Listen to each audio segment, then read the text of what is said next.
Welcome to the Craig and Greg Show, presented by Maximize Leadership.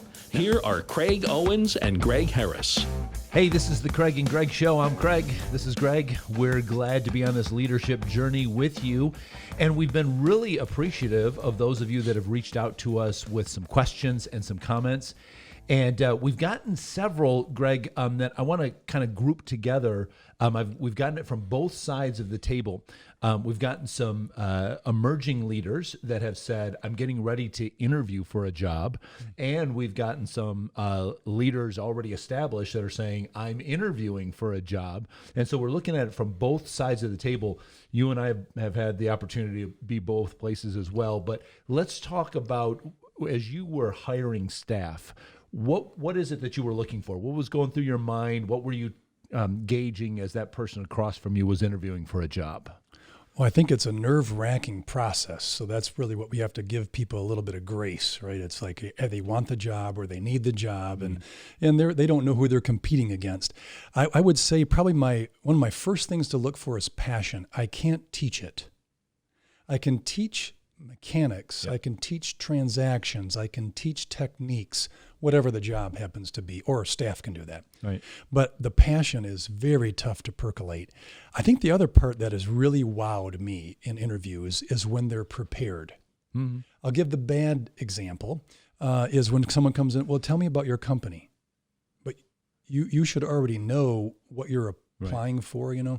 And I think that's really the challenge is preparation.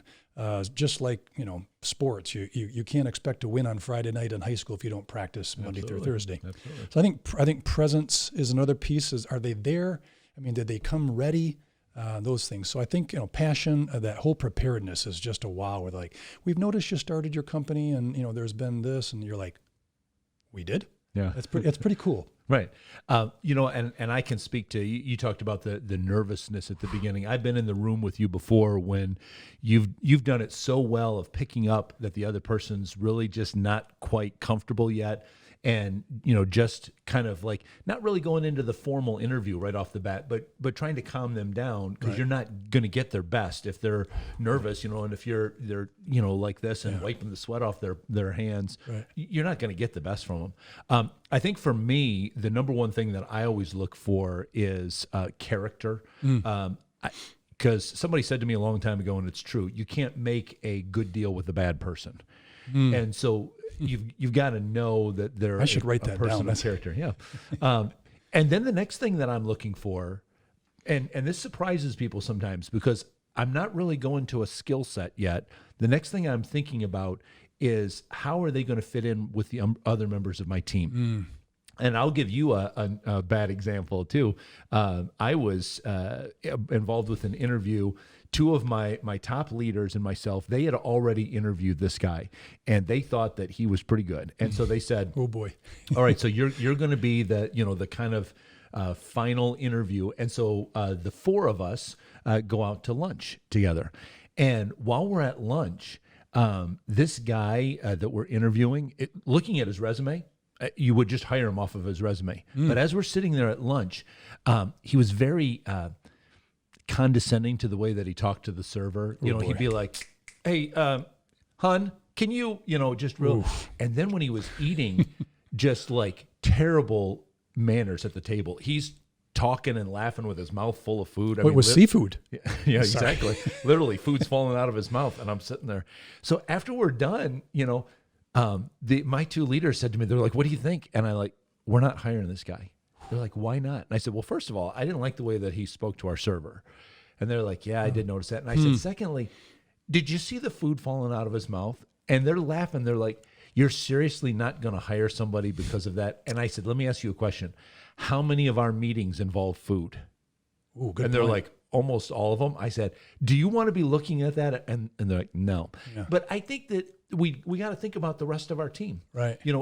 We've got a pretty good team already. You can't have somebody coming in rocking the boat because, like you said, you can teach a lot of skills, but you really can't teach that chemistry. If it's going to be oil and water and it's not going to mix, I don't care how good your resume looks. And then the third thing, of course, I would look at is the skills, the training, Right. the experience that they have that fits in there. But I'm looking for character first, and then I'm looking for fit with the rest of my team. Team chemistry. Exactly. Yeah. Yep. It reminded me of one funny story. He's not around anymore. J.C. Penney would go and interview the manager's position at any store. He didn't let anybody else do it.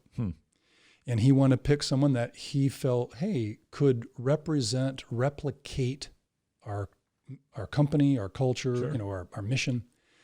And he would take him out for dinner at the very end. That reminded me from your story. And seafood's still good, though, isn't it? Oh, very good. Just not someone else's. I don't want to see it. No. So he would go, and then they would be on the table with the food, bringing it in, and he did watch for manners. But then he would also see if they tested the food. So the guy or the woman that would pick the salt and put it on the food without tasting it, he never hired. Because the person made an assumption. Yeah.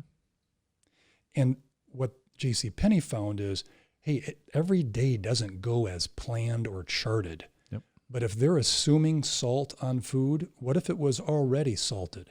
Yep. So he really kind of cautioned himself, someone who doesn't try something and then say, it wasn't salty enough, that was the guy or person or woman that they hired. Oh, good. Yeah, very good. Well, I hope that helps you with both the interview process and if you're on the other side of the table interviewing for a job. Now, listen, we're not above like shamelessly plugging for some interaction. Oh, it's true. So here's what we'd like to do. We'd love to get some more comments and feedback from you.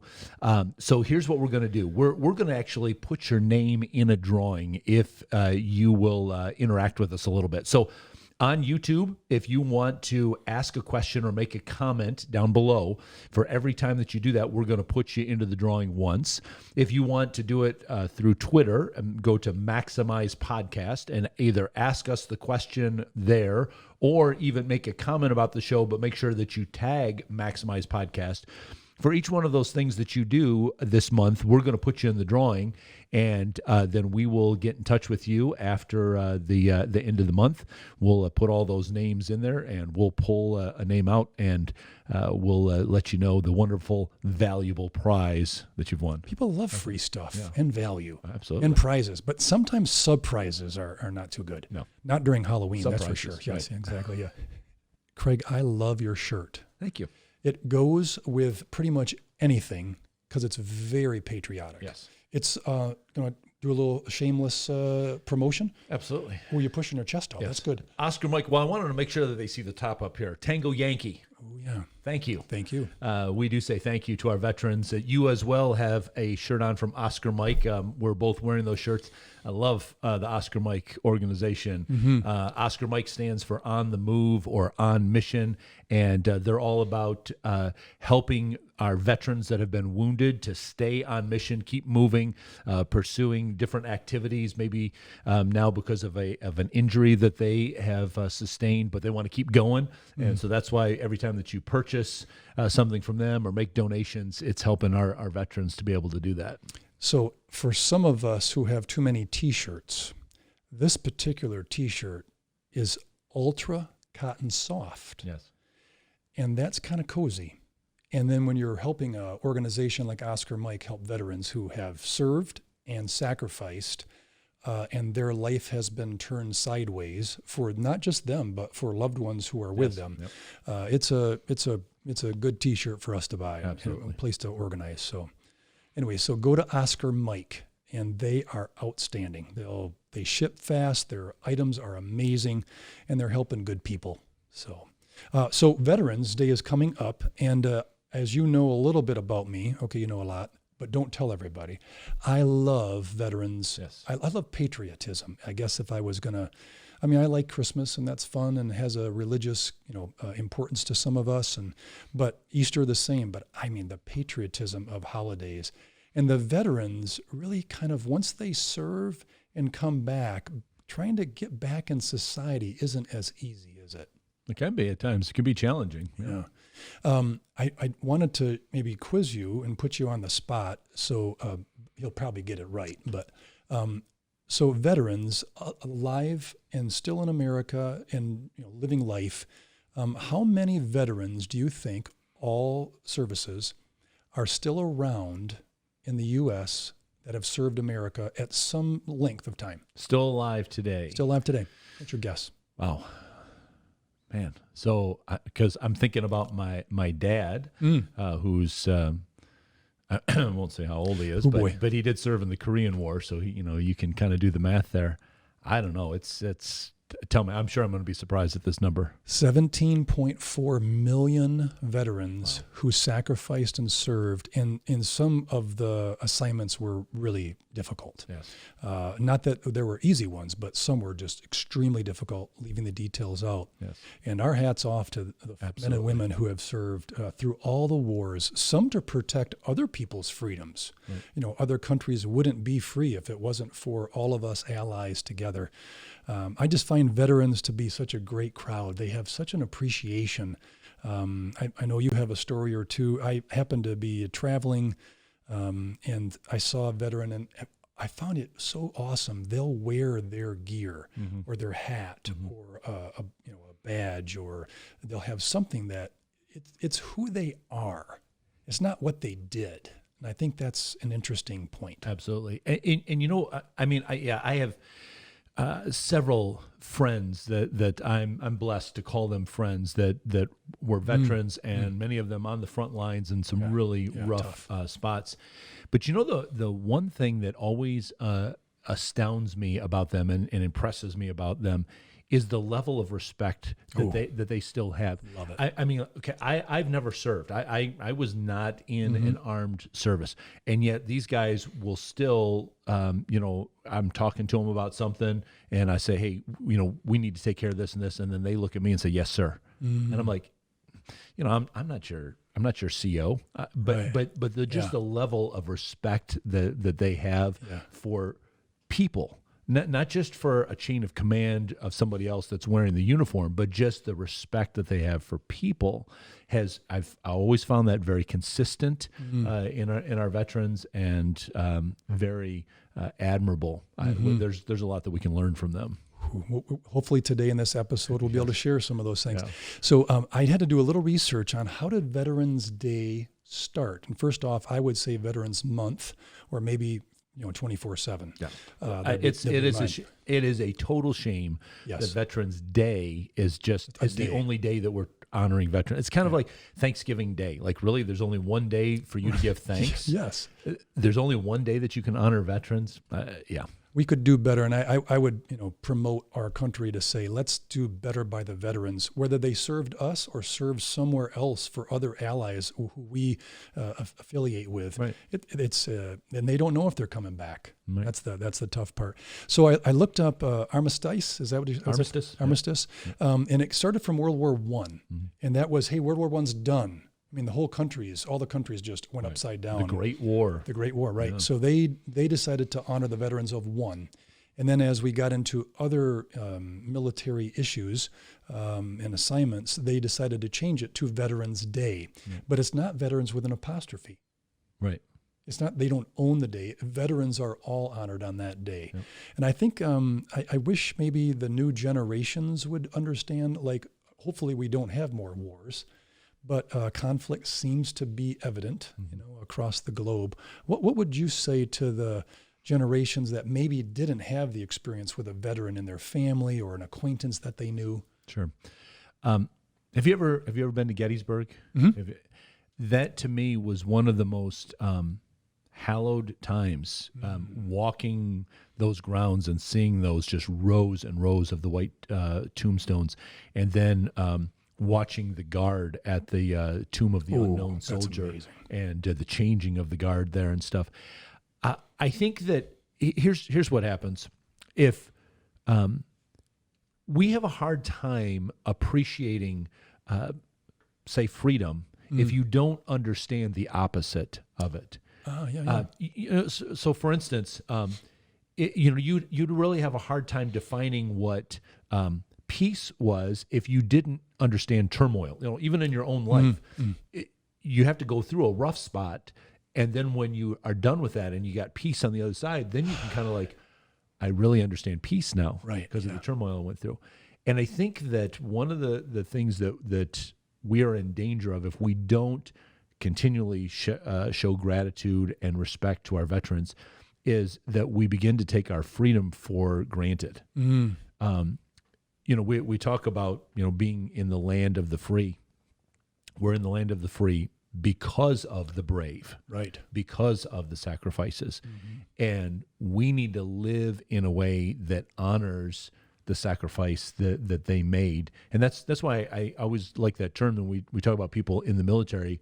We don't say that they worked in the military. We say that they served in the military. Good point. You know, just by enlisting, just by putting themselves there, they're putting themselves in the role of a servant leader, which, you know, is a term that you and I love. Love that one. That you lead by serving. Yeah. And if we're not showing gratitude, I think we're really taking their sacrifice, their service for granted. And then that means that freedom doesn't seem as valuable. And it could slip away from us. So what are we going to do with the freedom that they have given us? Yeah. I think for some veterans, I was in Washington, D.C. a year ago in 19, and I was by one of my favorite is the Lincoln Memorial. And that whole stretch there where it faces World War II with all the circle or the semicircle, it just brings, you know, shivers to me. But I happened to go past, they had a little coffee trailer, and there were 3 veterans, all with their garb, hanging out. They all came from different parts of the country. I could hear them talking. So I went over to say thank you. One of them got up, and he got the other guys to stand up and salute the flag that they were honored for serving. Even though I brought it to their attention, I just wanted to say thank you. Would you like a cup of coffee? They were wowed. So I said, why would you be wowed? And he goes, it's just not common. So what do we do with that? Well, I think, you know, like we've talked about before, the only thing we can do is live our lives to set an example for other people. That we can make sure that we're doing those kind of things. Like, you know, I remember a while ago, you and I were in a coffee shop, and there was a couple of veterans, not veterans, they were active duty, but they came in and they're standing in line, and you and I were like behind, nobody could see him. We flagged the guy down behind the counter and we give us the bill. Right. We'll pay for it. Right. And you know, we didn't tell them, you know, he just said, hey, somebody paid your bill, and they're looking around, who did that? And we just were quietly just eating our bagels and not, you know, and I think we just have to do that kind of stuff because, you know, I know that you know this because you've experienced it as well. Most people don't compliment. Most people complain. You usually hear from people when you've messed up, when you've done something wrong. Very rarely do you hear from people when you've done something well. And it's going to be the same thing for our veterans, especially like maybe after they're home and they're wearing just civvies. They don't have their uniform on anymore. Yeah. There's nothing that people can look at them and go, oh, you're a veteran. But when you're aware of that, you need to say thank you for your service. You need to find ways to honor them. To those compliments are going to be few and rare, and so we've got to keep giving them. Those words do lift their weary wings. Yes, you know, and then when they served, men and women, the different service, military service fields, they lost friends. Yes, and that's different than I served and I came home. Right. It's I served and lost friends. So, but what is it about sacrifice? You know, it's in the Bible. Sometimes you have to sacrifice. Hey, I'm not going to have ice cream tonight because I want to, you know, lose weight, or those kind of discipline things. But what is it about sacrifice that we could maybe challenge other leaders out there to step up and maybe have that as part of their organization culture? Sure. Well, for me, I mean, I think that sacrifice, the reason why it is so effective is because it's the heartbeat of Jesus. And when Jesus was on earth, you can, without a doubt, you can say he was the most important person, the most powerful person standing on planet Earth. And yet he's the one who said, I didn't come to be served, I came to serve. And he said it this way, and this resonates, I think, with our veterans. I came to serve and to give my life for others. And I love what he did then. It's in the Gospel of John, chapter 13, when he takes the role of a servant. He gets down and he starts washing people's feet. He's the most powerful person. In fact, the verse in the Bible there even says that Jesus knew that God had put everything under his authority. He knew he was the most a powerful person, and then he chose to do that to serve. But when a true... Can I ask something? When the washing of feet in that time, whose job was that? Was that a great job? No, that was the lowest of low. I mean, that's key, right? You were supposed to be like when you came in the room, came into the house. What was supposed to happen is a servant would wash your feet as you came in there. You would get anointed with like everybody had almost their own perfume, their aroma. And then there would be this lavish greeting, like I'm so glad that you've come into my home. None of that took place, and it's almost like everybody was sitting around going, "Well, who's going to do that? Because if I do it, then I'm the low man on the totem pole." Right. And I think a lot of people feel like if I do that, people are going to start treating me that way. Or take me for granted, or use my sacrifice. But look at Jesus.